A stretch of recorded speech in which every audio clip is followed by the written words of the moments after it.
राजकन्या के शारीरिक लक्षणों को देखकर सेविकाओं ने जाकर राजा से कहा, सुरक्षित अंतःपुर में भी कोई पुरुष प्रवेश करके आपकी पुत्री से समागम करता है।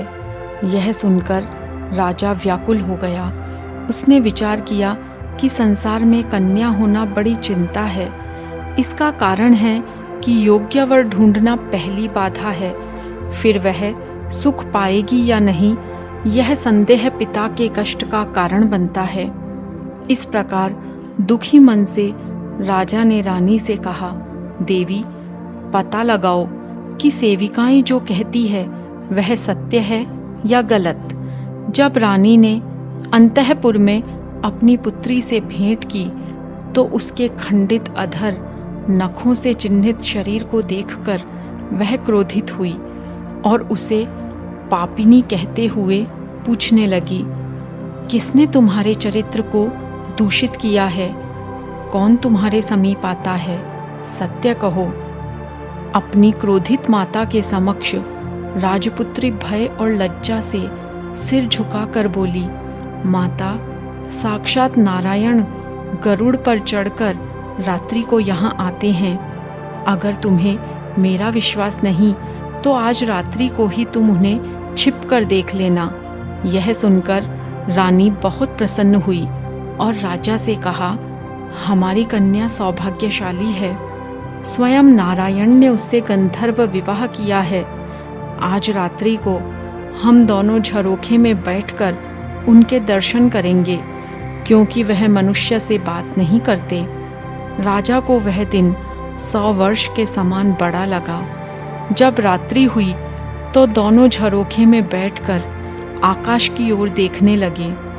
तभी गरुड़ पर चढ़े शंख, चक्र, गदा, पद्म धारण किए नारायण को आकाश से उतरते देखा।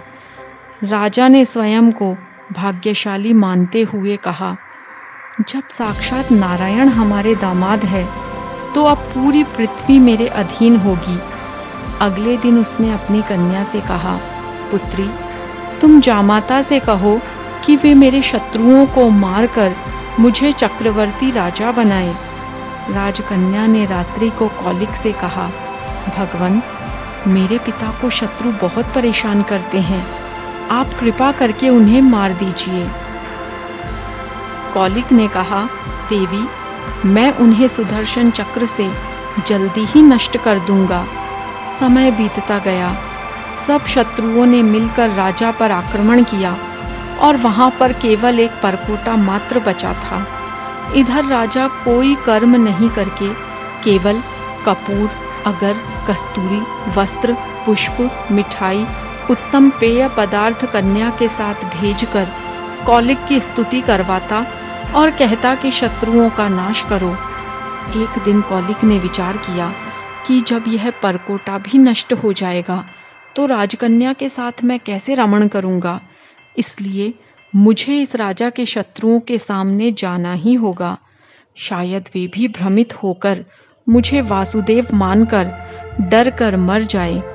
इस कार्य में अगर मेरी मृत्यु भी हो जाए तो कोई बात नहीं। गौ, ब्राह्मण, स्वामी, स्त्री और स्थान के निमित्त जो प्राणों का त्याग करते हैं उन्हें उत्तम लोक मिलता है।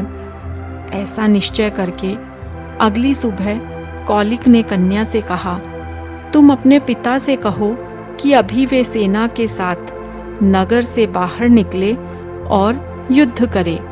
मैं गरुड़ पर ही स्थित हुआ वहां सबको निस्तेज कर दूंगा। अगर मैं उन्हें मारूंगा तो सारे पापी वैकुंठ में चले जाएंगे। इसलिए यही श्रेष्ठ होगा कि तुम्हारे पिता उन्हें मार दे।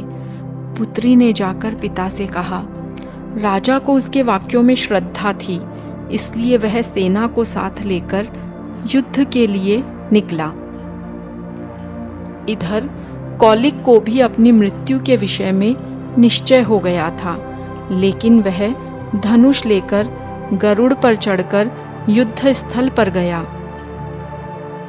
इधर भगवान नारायण ने गरुड़ से कहा, गरुड़, क्या तुम जानते हो कि हम दोनों का रूप धारण करके वह कौलिक राजकन्या के साथ रमण करता है? गरुड़ ने कहा, हे प्रभु, मुझे पता है, लेकिन हम क्या कर सकते हैं? भगवान बोले कि आज तो कौलिक युद्ध करने का निश्चय करके ही भूमि में गया है। अगर बाण लगने से उसका लकड़ी का गरुड़ और वह मर जाएगा तो लोग कहेंगे कि साधारण इंसानों ने साक्षात नारायण और गरुड़ का वध कर दिया, इसलिए लोग हमारी पूजा भी नहीं करेंगे।